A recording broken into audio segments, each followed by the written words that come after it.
ప్రార్థన. మహోన్నతుడైన మా దేవ, సర్వశక్తిమంతుడైన యెహోవా, నీ పరిశుద్ధ నామమునకు స్తోత్రాలు. అసాధ్యములను సుసాధ్యం చేయువాడవు, శూన్యం నుండి సమస్తమును సృజించిన వాడవు. నీవు నమ్మదగిన దేవుడవు గనుక నిన్ను స్తుతిస్తున్నాము. ప్రభువా, అనేక మార్లు మేము అబ్రహాము వలె మా కంటికి కనిపించే పరిస్థితులను చూసి భయపడుతున్నాము. నీ వాగ్దానాలను నమ్మక మా సొంత ఆలోచనల మీద ఆధారపడుతున్నాము. మా అల్ప విశ్వాసమును క్షమించండి. తండ్రి, ఈ వాక్యము వింటున్న ప్రతి బిడ్డను దీవించండి. వారి హృదయాలలో ఉన్న వేదనను మీరు ఎరుగుదురు. అబ్రాహము వలె సంతానము లేక, అభివృద్ధి లేక, నిరీక్షణ లేక ఉన్న వారిని మీరు ఆదరించండి.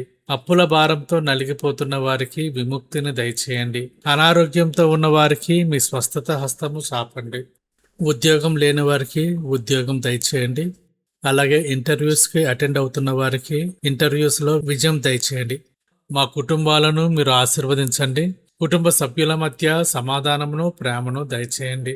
ఒంటరితనంతో బాధపడుతున్న వృద్ధులకు, యవ్వనస్తులకు మీరు తోడుగా ఉండండి. మీ రక్తము ద్వారా కొనబడిన సంఘములను బలపరచండి. లోకమంతటా ఉన్న మీ సేవకులను కాపాడండి.